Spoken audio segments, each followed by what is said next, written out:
Jamaica Beach Homeowners Association, JBIC. I don't know how long everyone's been out here. My husband and I bought our property out here in 2012. And since we've owned property out here, we personally know of 5 house fires that have occurred. The last 2 had fatalities, and 1 had a pet that was lost. One nearly didn't have pets that were lost because there were dogs on the exterior balcony, and they were able to save those. So Michelle Abbey and I had met with Chief Baden back in December and talked to him about ideas and things that we could do living here in Jamaica Beach that could really improve our ability to plan in the event of a fire in your home. So he's going to talk about this. He has a PowerPoint, and at the end we'll do some questions. So thank y'all very much. With that, I'm going to turn it over to Chief Baden. So when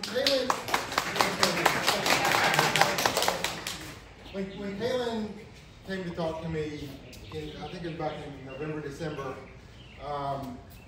it really was, hey, we noticed we've had these fatality fires. What can we do different? I said, those fatality fires, the causes of those fires, is not something that really is germane.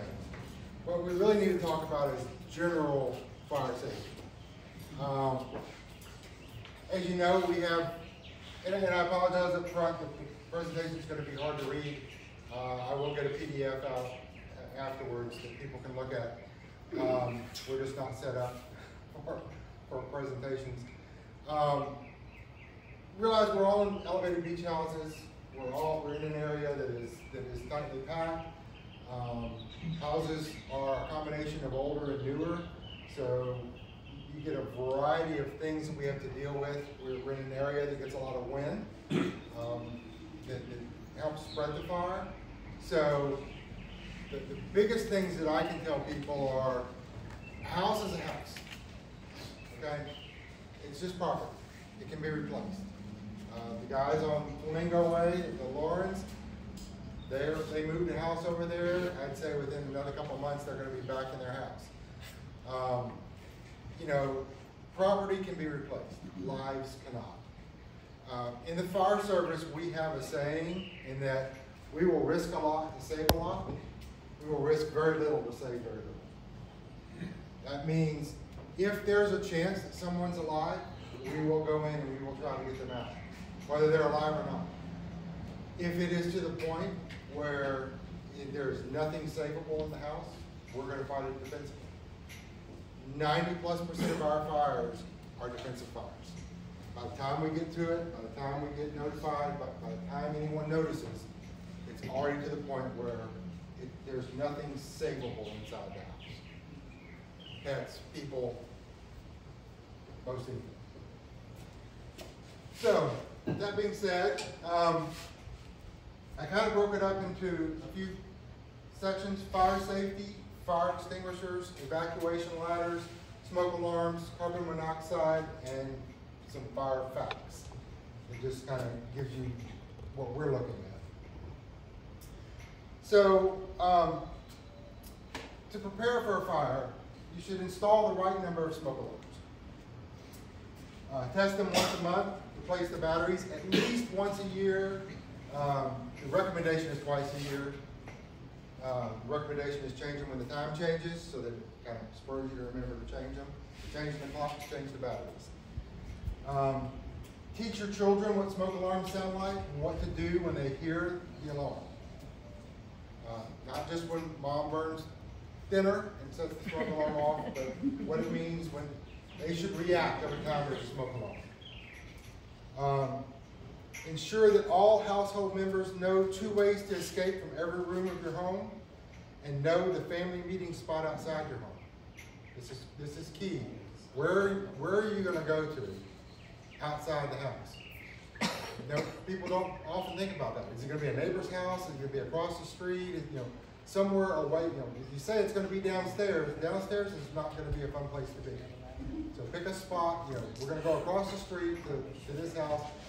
That way you can get your muster count, know who's there and who's not. Practice escaping from your home at least twice a year. Press the smoke alarm test button or yell fire to alert everybody that they must get out. Make sure everyone knows how to call 911. It's amazing the number of people that call in non-emergency numbers or call. I get personal calls, hey, there's a fire. Did you call 911? That would be very helpful. To safeguard against fire, make sure your house numbers is very easily readable from the street, even at night. Put it under a light, put big letters, big numbers. You would not believe the number of homes in Jamaica Beach that don't have street numbers on them, or that are visible. The little cutesy ones that are about that big, 3 o'clock in the morning when you're trying to find a house. So my way of doing it is I turn on my spotlight and I'll spotlight every house on the street until I find a house. So sooner or later your neighbors are going to go, hey dude, you know, if you put bigger numbers out there, they won't want me out. But big numbers on houses and numbers on every house. Make sure your heating sources are clean and in working orders. Furnaces, chimneys, make sure that they are maintained.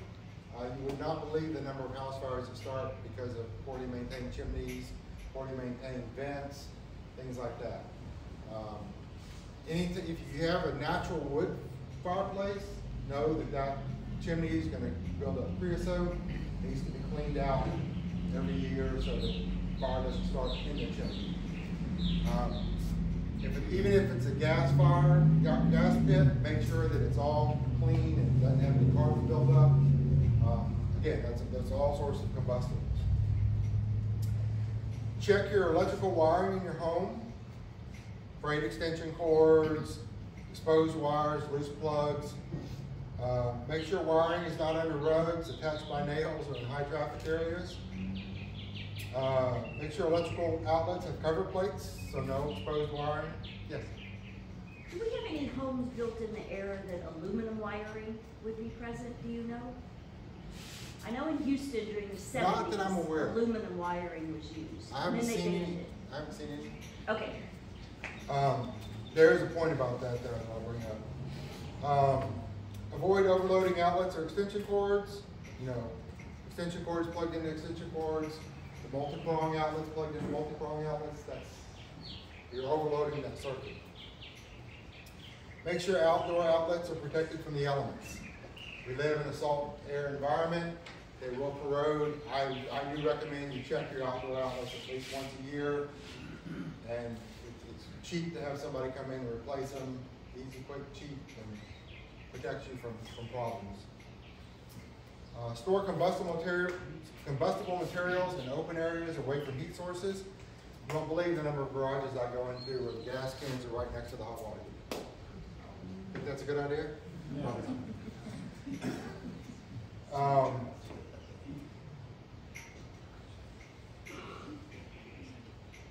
Make sure that rags that are used to apply flammable material are in metal containers with tight fitting lids. Those rags maintain the chemicals. We've had fires start on decks because someone was using chemical rags and they put them all in a pile. Those vapors heat up in the sun. Boom, you have a fire starts on your deck. Many fires have been caused by that simple fact.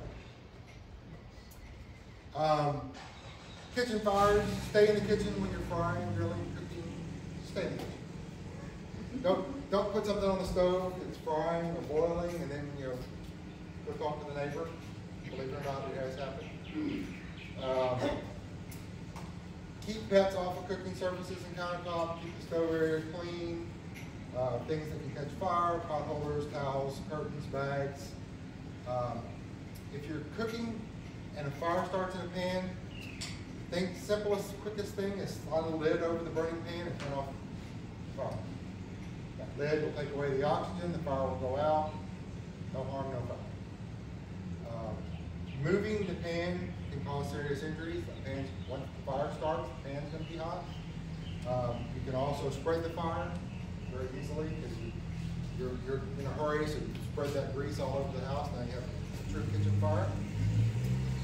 Never pour water on grease fire. All it does is cause it to spread.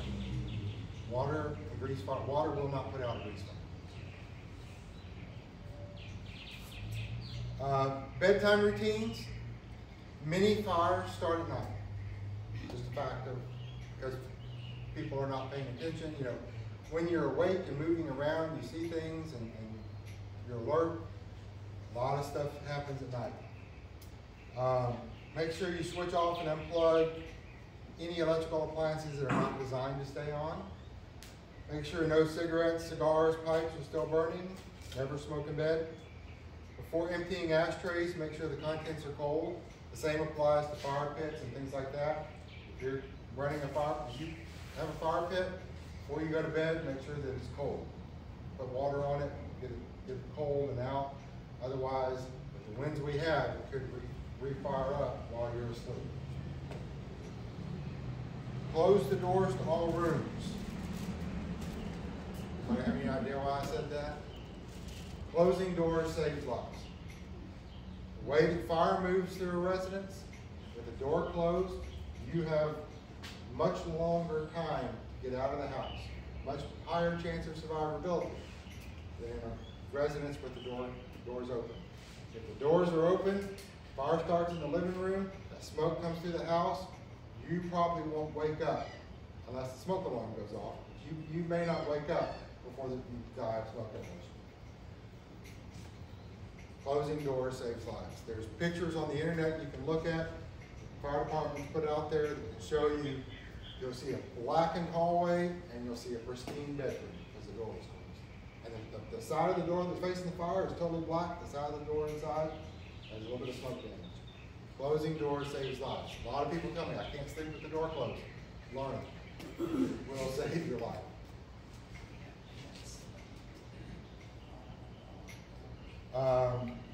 And make sure your escape route is free of any obstructions. So if your plan is, I'm going to go out to the living room, make sure the entire path to the living room is free and clear of obstacles before you go to bed. You know, we all get busy during the day and we have stuff out there. You don't want to be tripping over things. It's one thing to walk through a hallway in the daylight when you're awake, when you're just woken up out of sleep by a smoke alarm and you're trying to get out, the house is filled with smoke. It's going to be 10 times harder to get to that hallway.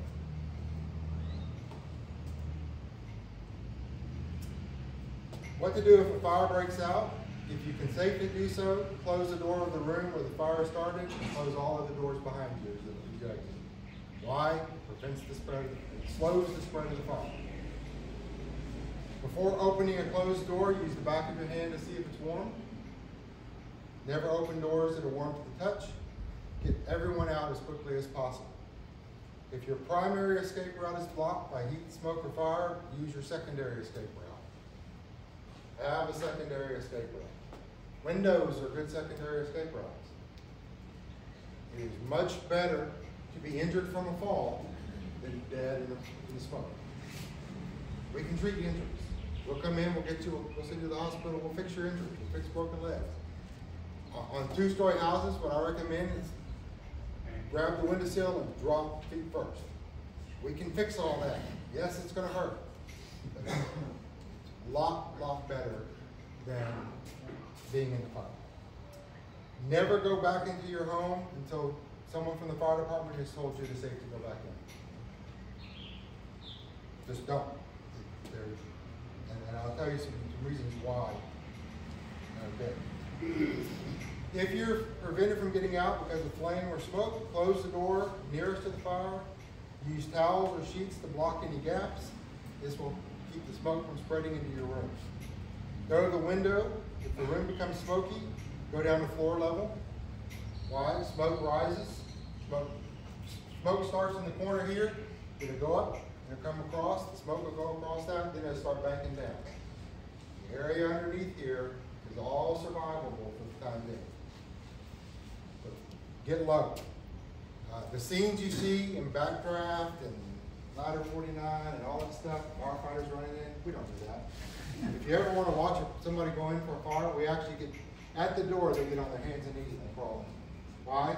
Because that's the air that's the most survivable. So we don't stand up. If we find someone in a fire, we're going to drag them out. Why? Because if you see them, you'll see in the movies. They throw them over their shoulder and they run out with them.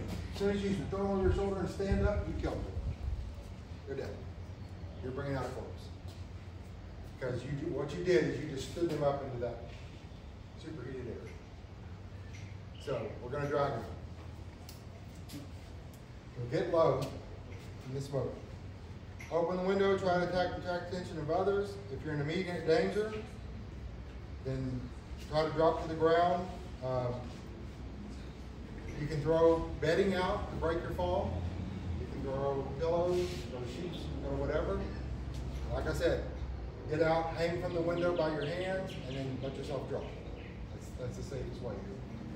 By that point, if you're 5 feet tall, you've reduced your fall by 5 feet. Broken bones can heal. Human lungs can only take 130 degrees heat-ish, 122 to 130 degrees heat before they fail. So that's the simple fact of that. The human lungs are probably the lowest combustion thing in your house. So they're gonna go first. Water boils at 212 degrees. Human lungs can survive about 130 degrees before you start suffocating because it destroys your lungs. So fire extinguishers. Fire extinguishers are useful for small fires before they grow and involve other items. We've all seen the pictures of them. We don't use them to fight house fires because they're ineffective. Because what a fire extinguisher does is it smothers and takes away the oxygen. Once it's gotten to a room size or to a large size, the fire extinguisher is not going to appreciably touch that fire. So the fire extinguishers are for right when it starts, get it on there, put it out. There are several different types of extinguishers for use for different types of fires, and we'll kind of go through that. You should keep a good fire extinguisher in the garage storage area and in the kitchen for sure. Those are the two places that you're most likely going to see a benefit from a fire extinguisher. Also know that when you use that extinguisher, it's going to contribute to the bad environment. You got smoke from the fire, so as you use that extinguisher, you're going to have either the dry chemical or CO2 or whatever else added to the atmosphere. So you're going to want to use it, and then you want to get out and keep a clear area. And there are different types of extinguishers used for different types of fires. A good rule of thumb for a home is a dry chemical ABC. You can buy them at Walmart, you can buy them at the store, you can buy them on Amazon. That's kind of a general purpose, and we'll kind of go through the different types of fires. So there are 5 classifications of fire that applies to fire extinguishers. Class A fires are ordinary combustibles. That's wood, metal, wood, plastic, all that. Class B fires, flammable liquids and gas. Class C fires, electrical equipment. Class D fires are combustible metals. And Class K fires are cooking oils and fats. The reason why they're classified is they react differently to different things. So a Class A fire, ordinary combustibles, wood, paper, plastic, cloth, rubber. Suppression techniques, water or dry chemical is fine. Water will put out wood. Dry chemical will put out a wood fire. Or a plastic fire, something like that. Class B fires are flammable liquids and gases, fuels, most oils, paints, alcohol. Anything with 40% alcohol by volume or greater would be an alcohol. Beer and wine don't technically count as alcohol because they don't burn. There's more water content than there is alcohol. Flammable gases would include hydrogen, butane, methane, propane, all of which could be present in your home. Dry chemical fire extinguisher or foam. Two extinguishing methods for those. Water will only spread these fires. Even a gas fire, water will just cause it to spread out. What you'll see us do when we're fighting it, we will use the water as a curtain. But until we actually shut off the source of the gas, the water is not really putting the fire Class C fires, electrical equipment, clothes dryers, wiring and cords, space heaters, breaker boxes. Dry chemical, unless it involves electrical equipment, such as a transformer or breaker box. In that case, you want to use a CO2 extinguisher. The reason being, the particulates in the dry chemical can actually become conductive. So when you spray that in your breaker box, you're just creating a short circuit. You may put out the fire, but it may cause other problems. So CO2 extinguishers are what we use for those. Water should never be used on an electrical fire. Water and electricity will have shocking results. Combustible metals. This is actually increasing a lot. Combustible metals would include sodium, lithium. We all have lithium-ion batteries. And all of our cordless drills and things like that, those burn very differently. People that have electric vehicles have big banks of lithium batteries, and those burn very differently as well. Laptops now have lithium batteries, a lot of your computer equipment, things like that. So these fires burn very hot. They are reactant fires, so they're reacting to the oxygen in the air. So the only way to put them out is to take away the reactant. Dry powder is the only way to put those out. Even an ABC will be marginally okay. It's the dry powder. Some of the chemical has a bit of moisture in it, and all it does is create a chemical reaction with the hydrogen and the oxygen and splits it. So the dry powders are the ones that fight lithium fires. Does baking soda work for that? Baking soda will On a lithium, if you had a battery starting to burn up because you got it charging on your kitchen counter. Yeah, it could. Okay.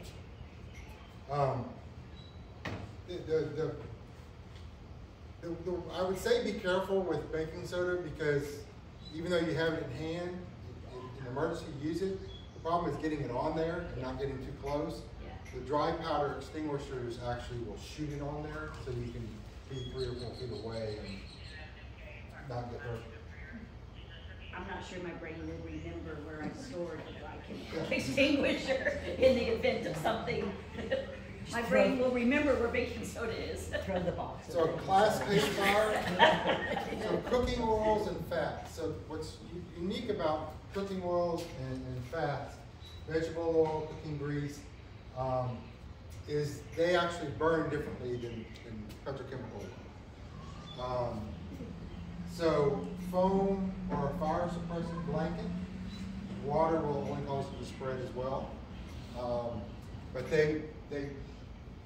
what's happening is it's burning the fats and the molecules in the fats. And it's very much like an oil fire that will spread. They burn very hot, very smoky.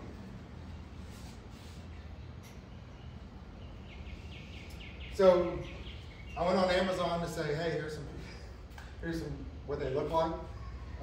This is an ABC fire extinguisher that you can buy on Amazon.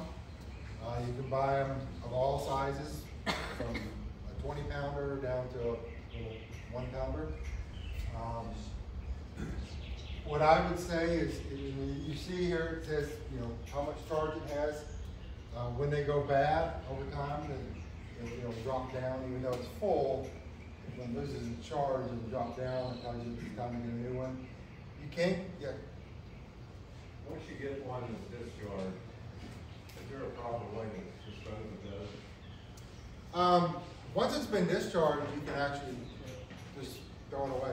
Throw it in the garbage. It's just a metal container.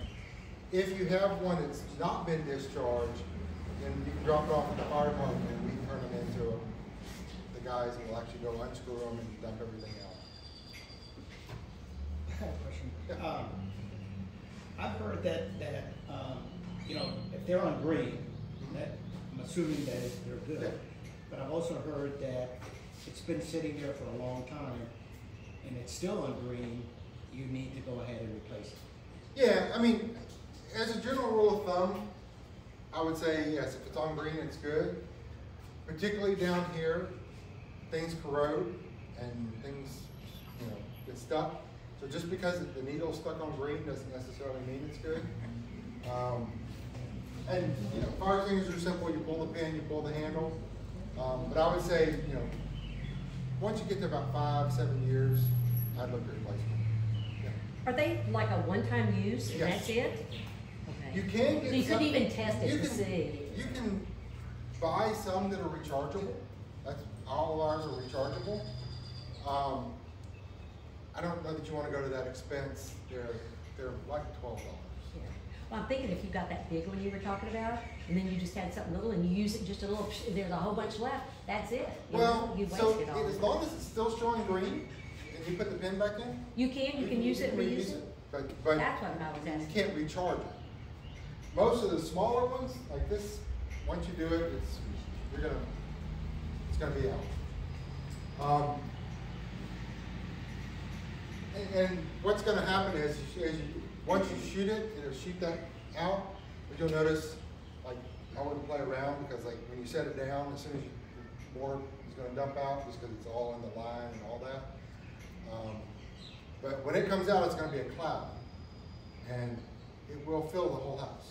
And you will smell it, taste it in every room of the house as soon as you put it off in another one. It's very, very fine. It's going to irritate your lungs. So like I said, use it, open the windows and get out. I mentioned fire blankets. You can buy these on Amazon as well. Very similar to putting the lid over a cooking fire. You just put it over, drape it over it. We're now starting to see for car fires, they're starting to make large blankets for fire departments to put over them because nothing else really works. Other than pushing it into the canal. I mean, literally, they've had, you know, fire departments that dug big holes, fill it with water, push the car into the water, and let it cool down. And when it's cool, they pull it out. Yes. Can you run out of the house with a fire blanket around you? You can. It won't. I mean, Will it help? I mean, will it keep you from getting burned? it can keep some of the heat off of you Gas. because it is somewhat heat resistant.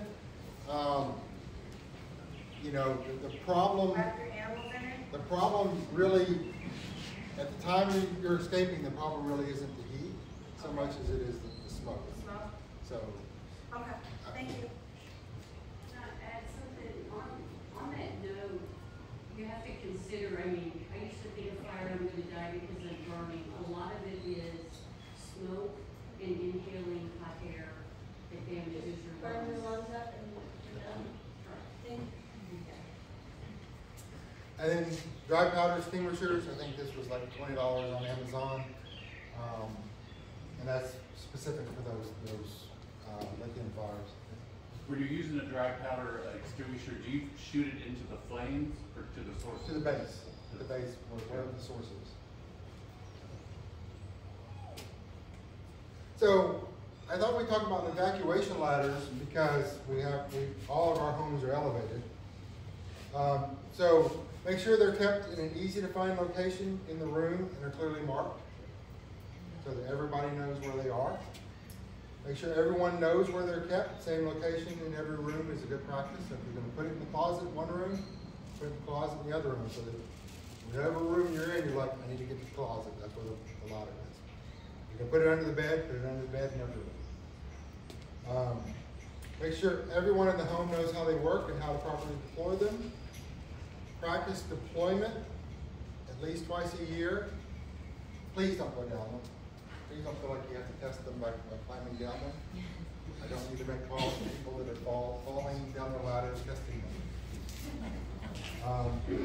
And there are several types. So there's a telescoping ladder.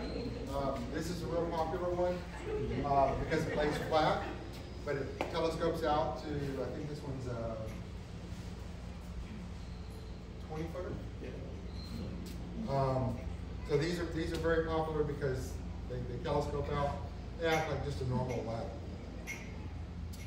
There's a 13-foot, 2-story escape ladder. So if you have most of our homes are around that. Here's the thing. Even if it doesn't go all the way to the ground, if you're 5 feet from the ground, being able to jump from 5 feet versus jumping 18 feet is so much easier.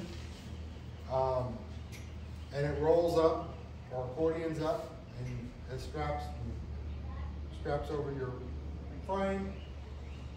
Throw it out and unfurls.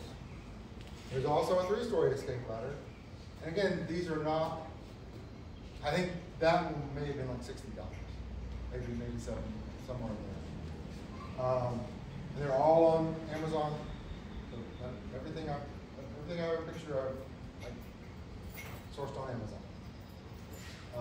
And like you see, it's got the hooks that hook over whatever. The ladder falls down. And now you've got it to stay. You're not dropping out of the window. I recommend everybody have it. Yeah. Is there one in particular that you recommend? There's so many different types that, is there any There really aren't. This is a Haas, this is a Kid. I think they're all pretty good. I would say when you get them, look at how durable they are. So if you're going to use them multiple times, deploy them, try to test deploy them and all that stuff, at some point, if it's a cheap one, it may be a single use or something like that. But if you're going to be deploying them multiple times, you're going to say, oh, I'll get it. So I think the Haas is a little bit higher end than the Kid. Theirs tend to be a little bit more. You're going to use it a few times and then probably get another one. What about the rope versus the telescoping one? Which I really don't have an opinion on those. I'll tell you. The telescoping one is probably going to be easier to climb down if you're not. That's what I'm thinking. The rope would move, maybe, huh? These are going to move a lot. I mean, realize it's there because you got your options are climb down this or stay in the fire. Right. So at least gives you something, but it's going to be a little more difficult to maneuver. It's going to move a lot more. Telescoping ladder is going to work a lot like a regular ladder. You're going to telescope it out, set it down, and it's going to be. I think that's that comment on the ones Oh, that it are, just the ones grab that it and drop it. the ones that are flexible like that. Once you go down, if you don't have a wall for that thing to go against, you start swinging under the house. Yeah. As you come down, it's going to be pretty difficult for most people my age and older. But again, In the middle of the night. and that's why I tell you don't practice going down. But again, I would much rather you fall from swinging underneath than fall from the window. So, every foot you go down reduces your chance of injury. And again, I'd much rather fix injuries than anything else. So I get a lot of questions about smoke alarms. So if you have a fire, smoke alarms can cut nearly in half your risk of dying in a fire. That's a good statistic to know. Smoke alarms sense abnormal amounts of smoke or invisible combustion gases in the air. In new homes, code NFPA 72 requires hardwired interconnected smoke alarms with battery backup. In every level of the home, outside each sleeping area and inside each bedroom. That's the code. So you should have one in the bedroom and one in the hallway. The reason being, for best protection, they suggest you install interconnected smoke alarms so that if one alarm sounds, they all sound. This is not so much fun when mom burns the turkey, but it'll wake everybody in the house up and let everybody know. So it's not just you hear a faint sound in 3 bedrooms or 2 floors away, all the alarms go off saying, hey, there's a problem. The NFPA's new requirement is that you should have them inside the bedroom because that's your best chance of waking someone up, and then one outside as well.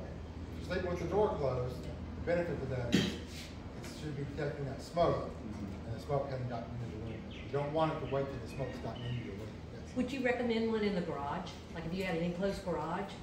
If Like it's if you kept your golf cart in if there? it's and- enclosed, yes. If it's the slats or it's not enclosed, I would say no. Unless you really like false alarms. Because of when we get foggy, fog can set them off. We get real damp days, and that can cause corrosion problems. So Pirates Beach is our case study in this. So when they built a lot of the homes in Pirates Beach, they did require them in all the garage spaces. A lot of them were that slack material, and I'd say the highest percentage of false alarms in Pirates Beach. So they're reassessing that, but if it is enclosed, then I would say yes, put it in there. Is anybody making with all of our older homes, putting interconnected smoke alarms is an expensive process. Is anybody making Bluetooth version of those? Where you can have at least like on each floor somehow? Nest does. Theirs talk to each other. I know for sure the Nest ones do, because it's all on your network. Okay. And so if one goes off, they all go off. Okay. Anyway, I had to look. I'm sure there are others, but I haven't looked into that. In existing homes, at a minimum, install them on every level of the home and outside each sleeping area. And again, interconnected alarms are the best. Yeah. Electricians almost always will do that. So if your smoke detector has a wire to it, ours has a wire and a battery backup, that they can connect them, and it's an electrician that does it usually. Yeah, on a lot of our homes, they're old. To get to it is challenging. Of course, we personally think it's worth it. So, Especially when you have 3 levels. Yes. to prevent nuisance alarms, vacuum cobwebs and dust from your smoke alarms monthly. So if they do get dust and stuff in them, that will set them off. Always love it when they're doing new construction and they decide to go ahead and put the smoke alarms in, and then they're doing all the sawing and stuff in the house, and they're going over there going. And replace your alarms every 10 years as they become less sensitive over time. I know the Nest ones will actually tell you, hey, it's time to replace this. Others, it depends on the type you get, but you're good for about 10 years. You do that on the hardwire ones too, with the Yeah. code? Okay. Just in general, smoke alarms are good for about 10 years. So the reason this is so important is there's a lot of toxins in smoke. So what is smoke? Smoke is unburnt fuel. So even when you're having a little fire outside, the smoke that comes up from that, that's just unburnt fuel. That's why when you look at gas, you see that nice blue flame. That's a very complete combustion. There's very little smoke from that. It's because it's complete combustion. Most of our fires, when you get that yellow flame, that's incomplete combustion. So what's in smoke in modern day homes are a bunch of nasty stuff. So polyurethane has whatever it is. Wood polyurethane resins have ammonia. Wood, paper, cotton, carbon monoxide. Melamine resins, so a lot of your resin artwork and stuff has formaldehyde. Polyvinyl chloride and polyester have hydrogen chloride. Wool, silk, polyurethane, and other resins have hydrogen cyanide. Polyvinyl chloride has phosgene, which is mustard gas. Rubber puts off sulfur dioxide. None of that's good for you. All of that is deadly to you. So when we say smoke inhalation, it's the heat, but it's also what's in the smoke. So carbon monoxide is another thing we deal with, particularly if you have gas appliances in your home, or gas fireplace, or barbecue grills. So carbon monoxide is an invisible, odorless, colorless gas created when fuels burn incompletely. Even though you may have a nice blue flame, you still do get some CO from a fire. It's not a 100% combustion. Carbon monoxide is heavier than air, so it will tend to pool. So depending on where you're situated, we've seen cases where carbon monoxide detectors have gone off, but it's coming from the fireplace. They didn't really realize it, but when you put your detector down near the floor, there's the pool of CO. So what happens is it starts pulling at the floor and then rises. So if you're asleep, when it gets to the level of the bed, it's when you start getting your carbon monoxide poisoning. One danger is the improper use of gas generators, charcoal grills, and camping heaters and stoves inside the residence, or in an enclosed area, or even next to a window. So say it's after a storm and you're running a generator on your porch, but you've got your windows open because your air conditioner is out, the generator's right next to the window, that CO is coming right in the window. So you should install a carbon monoxide alarm in the hallway of your home near your sleeping areas, avoiding corners where air does not circulate. You want it to be kind of in the middle of the hall. CO poisoning can be confused with flu symptoms, food poisoning, and other illness with symptoms including shortness of breath, nausea, dizziness, lightheadedness, or headaches. High levels of CO are fatal, causing death within minutes. It basically replaces the oxygen in your system, and it binds to them. If somebody's very, very, very pink, they probably got CO poisoning. If you suspect CO poisoning, get to fresh air immediately and call 911. Don't stay in the home. A number of calls I've made, hey, my carbon monoxide alarm's going off, and they're sitting in the home.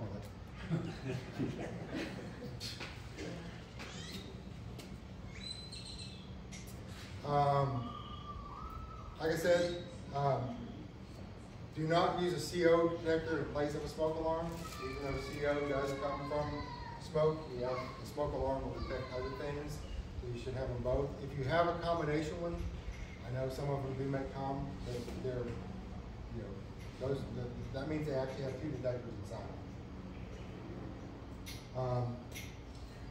Before you buy a CO alarm, make sure it's listed with Underwriters Laboratory Standard 2034, or that it meets the IAS 6-96 standard. There are some out there that aren't quite as good. They're very cheap, and they give you a lot of false alarms and then won't alarm eventually.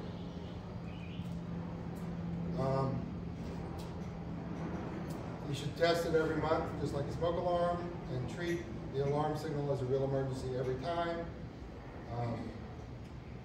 You can press the reset button if it sounds and you don't feel any symptoms. And if it sounds again, get out of the house, call us, we'll come take a look at it. If smoke goes up and carbon monoxide is heavier than air comes down, does a dual unit make any sense? Because the smoke, you would put it on higher up. For carbon monoxide, you would So it all depends on where your sources are. Yeah. So a lot of times you'll find people that have heaters up in the attic, or they will have their water heater up in the attic. What's going to happen is it's going to come down and it's going to pass that detector on the way down. So you want to put it next to your attic access. You can put one in your attic too. So I've seen a lot of homes where they put one in the attic and one right below the attic access, because you want to catch it before it cools on the floor and comes up. Yeah, actually putting those nearer the floor is actually, if you don't have a combined one, I would put it nearer the floor. The combined detectors, though, are normally CO2 and fire, right? Smoke and CO2. Smoke and CO. CO2 or It's carbon dioxide. I thought the duos were CO2 and smoke. And then you have to buy a separate CO detector. So you have to look. So some of them do get by with saying it's CO2, and they'll give you that. So basically that's a smoke alarm. But they do make some that are both. Okay. You just have to look carefully at them. On a normal, I'm sorry, I'm getting a bit in the woods here, because I'm just trying to determine that, do I need to go put one of these in my attic where I have It's a good idea. It really, so. I mean, how often does a burning unit fail? Because it's a faulty unit that creates carbon monoxide. If it's combusting correctly, It's Not enough air well, flow. it's a faulty unit, or it could be, so you have a vent stack. So if your vent fails, you could be venting into the house. So Okay. the cat captures kind of both. So if you've got a vent problem, that's you want to know that. Okay, I just didn't know in a standard combustion exhaust, what's the ratio of CO2 to CO in a correctly firing unit? I thought it was really low carbon monoxide. It really is. Okay, But again, if you like, say your vent cap rust off, and now Yeah. you're venting that into your attic space. Yes. Well, it has nowhere else to go. But there's pools there. okay, So carbon monoxide exposure has a lot of different symptoms. So it has neurologic symptoms, cardiovascular, ophthalmologic, cutaneous, chronic exposure can cause chronic fatigue, behavioral changes, memory lapse, impaired sleep, changes in bowel habits, and peripheral neurologic problems. So CO is not something to mess around with. So the fire facts. To get into that, I want to give you some terms that you hear on TV and you may hear us talk about. The first one is rollover. So rollover is a stage of a structure fire where the fire gases in a room or other enclosed area ignite. So let's go back to our example. Fire starts in the corner of the room. Smoke travels up. As the fire grows, it travels up the wall as well, gets to the roof. The smoke starts banking across the roof. What happens is when it starts, the smoke will start banking down, and it's got nowhere else to go. It fills the whole roof. They start banking down. Rollover occurs when those gases get hot enough that they start igniting in the gas. So you'll see pictures and video sometimes of smoke that's got fire in it. That's called a rollover. Once it's started doing that rollover, that's one of the signs that we look for the next thing, which is what we call flashover. Flashover is when everything in the room reaches ignition temperature and spontaneously combusts. It is not survivable. It is not survivable for firefighters in most cases. Even in our full gear, the odds of you getting out of a flashover are alive. So that's why we're trained to look for the rollover, because as soon as that occurs, you need to be getting out. Because otherwise, the next thing that's coming is everything in the room, every surface catches fire. That happens at around 1,200 degrees. A backdraft. So we hear a lot of, we hear about draft a lot. Well, we've got a lot of people asking. Backdraft is a special thing that happens in enclosed areas. So this was closed and there was a fire that was in there. That fire will burn until it exhausts all the oxygen, or until it creates more. So because it's got windows, it could get hot enough that it breaks those windows and it gets more air. If it doesn't, if that was all wood, and that fire would burn in there, and everything in there is superheated. That's why we say it's important to check the back of the door, because if that door is closed, you go open that door, it gives it a big gulp of oxygen and it will just explode in flaming. And it has an almost explosive effect. So that's what they call backdraft. We rarely see it here, and it's not really the problem that people make it out to be. What people think is a backdraft is more appropriately the flashover. A lot of times people see the flashover and think that was a backdraft. It really was just a flashover. The other thing you will hear us talk about is what we call an IDLH environment. IDLH stands for immediately dangerous to life and health. Being in smoke is an IDLH environment. Immediately dangerous to life and health. Being in a burning building is immediately dangerous to life and health. Some of our homes have fake grass. the IDLH environment for those homes starts at the street. Meaning, my guys get off the truck, they put their masks on, because those plastics and things are burning in the yard. Now, my IDLH environment starts at the street. Because walking into that yard with all that plastic burning is immediately dangerous to life. So that's why I say your muster point should be across the street, because you don't want to be in that IDLH environment. Standing downwind of a structure fire is an IDLH environment. Everything in that smoke is bad for you. Standing down, if the smoke is blowing towards your house, get out of your house. It's bad for you. So, research shows that 30 years ago, you had about 17 minutes to escape a house fire. Today, it's down to 3 or 4 minutes. The reason for that is synthetic materials. If you look at a 1950s couch, it's cotton cover, cotton batting, wood frame. You had about 17 minutes before flashover to get out of the house. Now you have 3 to 4 minutes. Fire doubles in size every 30 seconds. So, if fire starts in this corner, 30 seconds from now, it'll be up, halfway up the wall. 30 seconds later, it'll be all the way up. So, you have 3 to 4 minutes. To give you some facts, you call 911, someone picks up the phone. They take your information, they type it in your computer. That information then goes to a dispatcher. Takes a couple minutes. Dispatcher then dispatches us. Our turn's full. We have to go get an apparatus. Why? Because we're useless without our tools. We go get our apparatus, we go out to the residence. A lapse time of 8 to 10 minutes. Flashover is going to include 3 or 4. Get out.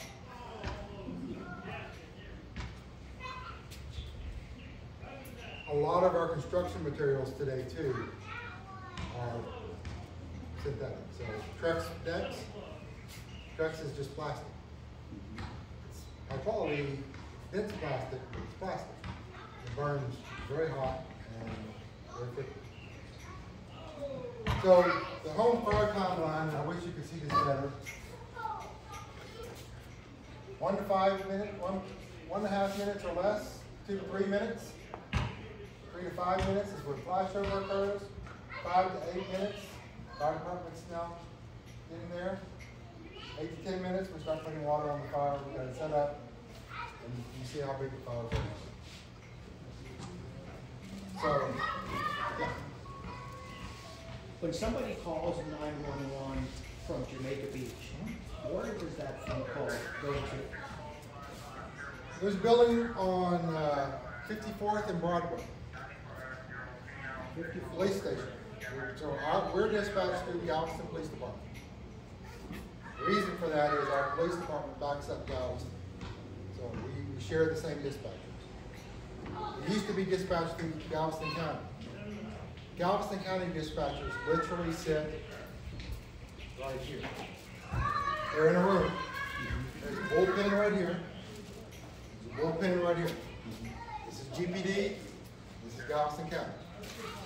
It's all from the building down at the police station. So that's where the call goes. They dispatch us. We have automatic mutual aid with Galveston Fire Department. When we get toned out, they're toned out at the same exact time. So when I come to a structure fire, whatever apparatus I bring, they're bringing 3 pumpers, a ladder truck, and 2 battalion chiefs. In addition to whatever I bring.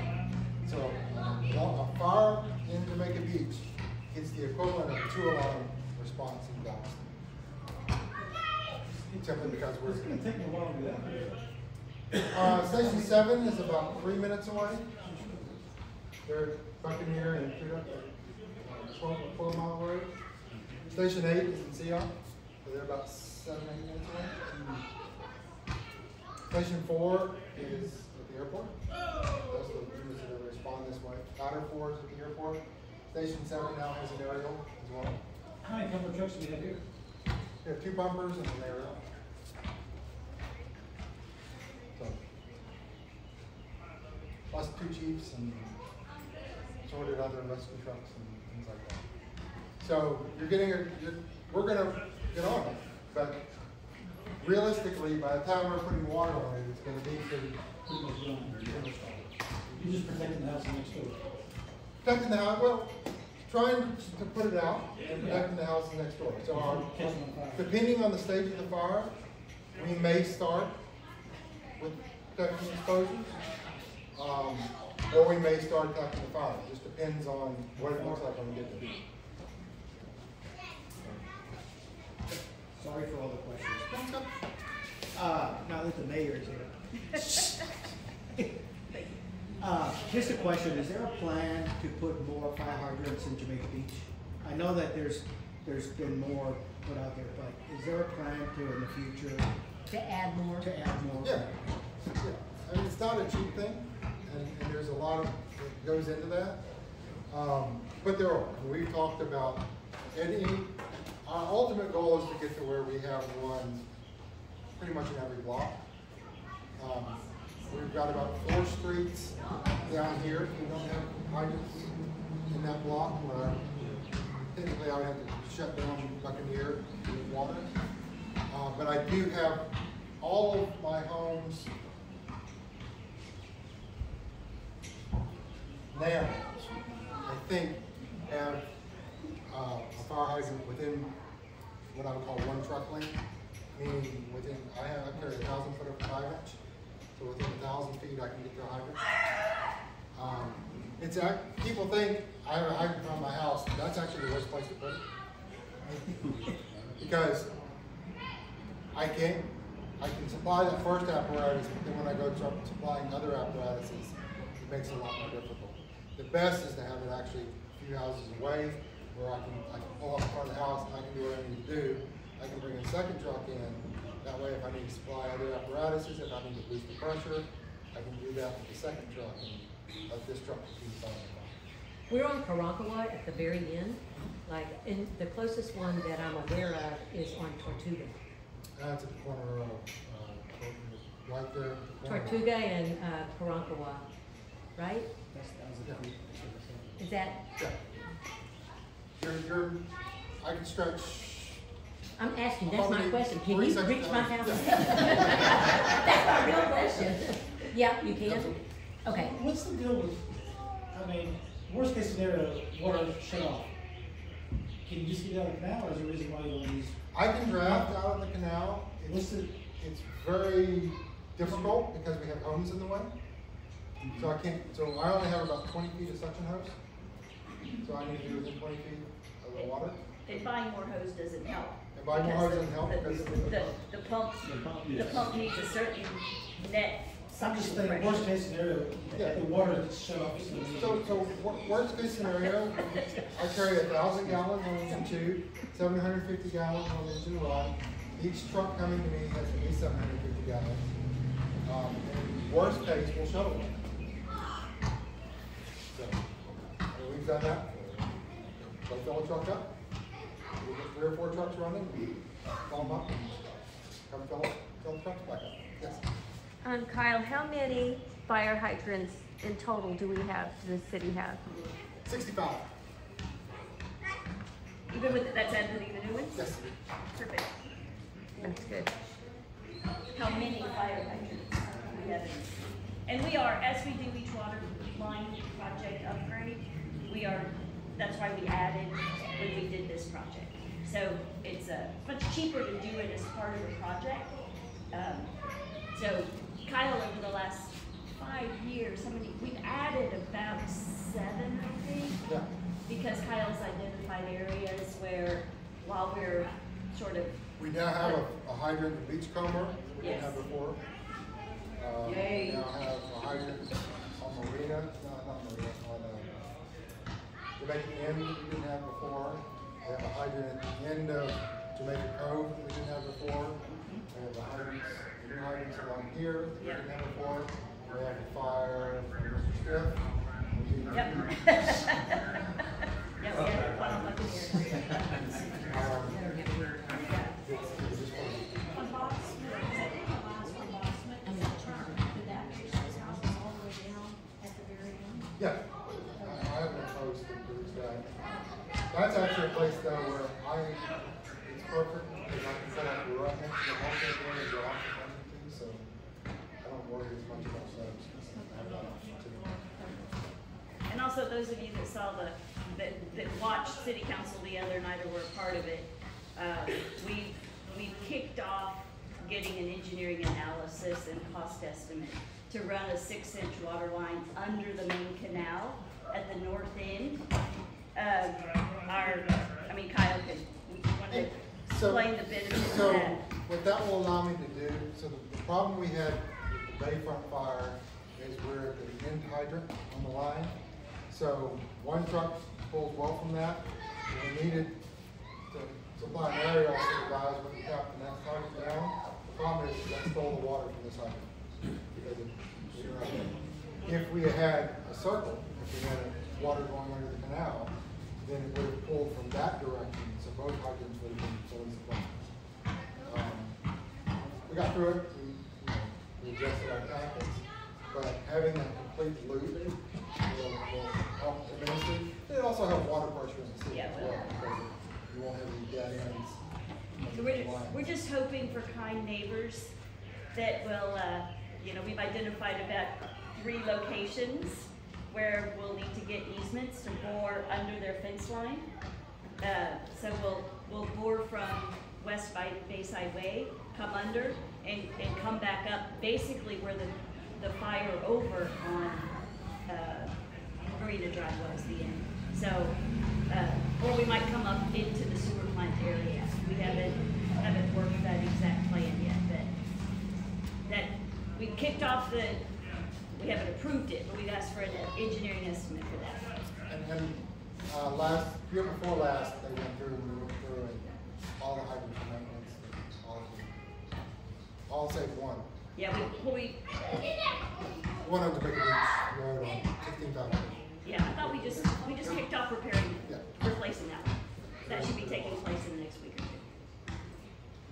For reference, I know we did it on a training, when we bring the truck with 1,000 gallons and we run it wide open to discharge, how long, I don't recall how long it goes before it, On a hand line, about 7 minutes. On a deck gun, about 3. So it's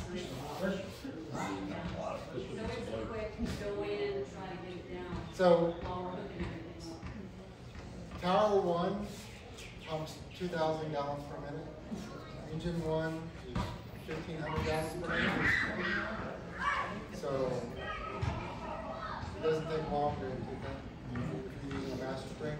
On the hand lines, because we're doing it, we're running it about 100 psi, 125 psi. It'll be about 7 minutes. So that's why our next truck coming in is the critical. So, beach house fires. Beach house fires are a little bit different. I have this conversation with my friends in GFD all the time, particularly the ones that are downtown. West End guys all know it. All of our structures are elevated above ground level. Every single one of them. Even the hardware store is actually elevated. About 6 feet elevated. That means that fighting a 1-story house fire in Jamaica Beach is the equivalent of fighting a 2-story house fire downtown. Off the bat. If you have a 2-story house on, it's actually 3-story. So you'll actually hear us referring to divisions. Division 1 is the ground. Division 2 is the first story. Division 3, 4, all that would be the upper stories. Most of our homes have combustible materials stored in the garage storage area. Vehicles parked underneath, golf carts, Teslas plugged in. Do you have that? So you have a source of fire plugged in under your garage. If you have a gas golf cart, you've got a gas tank, you've got cars parked under them, you've got gas tanks. You've got gas stored down there, you've got WD-40, you've got, you name it. Oil, fuel, boats. Boats have 40 to 60 gallon tanks in them. All of our combustibles are stored where? Under our house. 90% of the structures only have one set of stairs from the living area to the ground.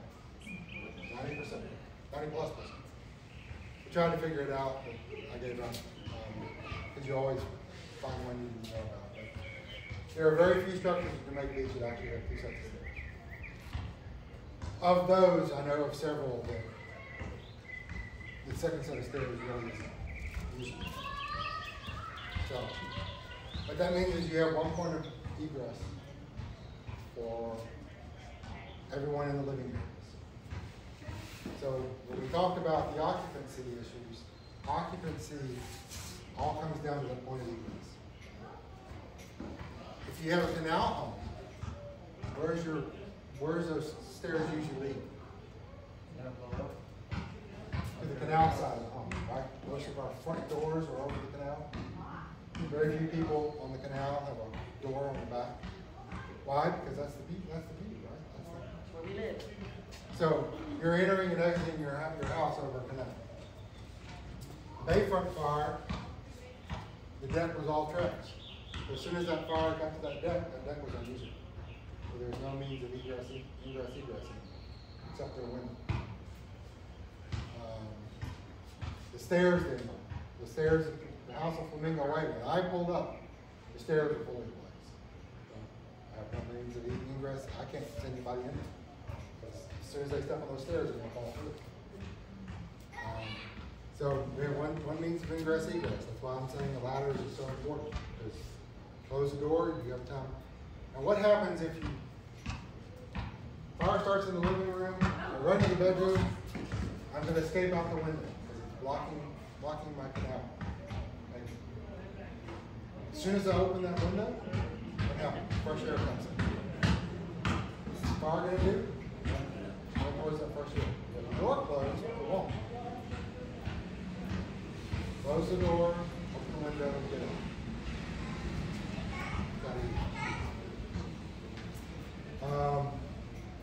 Canals also, to an extent, can block us from being able to attack the fire from that side. We are, with our newly donated boat, we're going to mount a pump on it so we can actually fight a fire from the canal side. Another thing about the Trex and other synthetic decking, they lose their integrity underneath. And even if they're not burning, once they start getting hot, they start going. By definition, I think Trex has to be on 8 to 12 inch, less than 12? Has to be less than 12 inch centers, whereas wood can be on 16 inch centers. But even with that, it gets very spiky. I've been on houses, it's real popular in Pirates Beach. We went on a call there, westward facing deck, just the sunlight, the deck was real spongy. Remember that when we go into a house fire, we're carrying 60, 80 pounds of extra gear. So we want to be sure we're ready to step on it. So just some pictures, and I wish they were a little clearer. But this is what we typically arrive to find in beach house homes. Most of them are fully involved. If you've got something burning like that, you think there's you need to go in and look for somebody? I mean, it is nice to know that somebody may be in the home because now I treat it like a crime scene, but I'm not sending anybody into that because it's not survivable for my firefighters in their gear. It's certainly not survivable for somebody not there.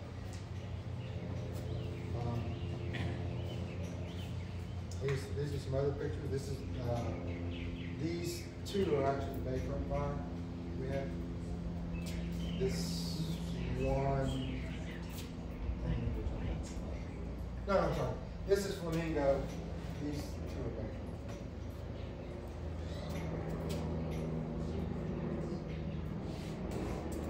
So when I send this out, there's some links to some videos if you want to go look on YouTube. One is a flashover demonstration. NIST has put together a flashover chamber. So they can actually demonstrate with clear glass, so you can see what happens.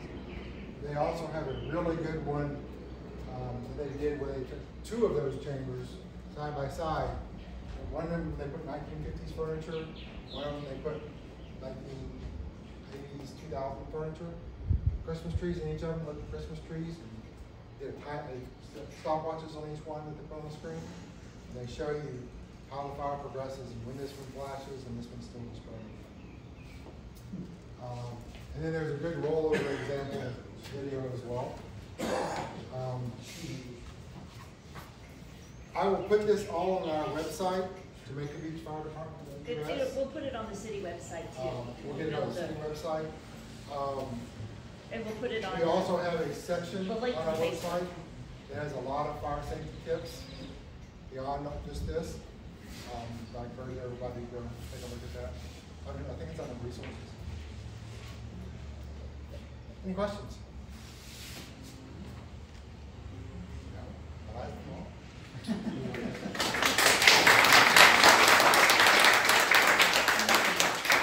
Thank y'all very much for coming today. We'll get it on the JBIC website as well.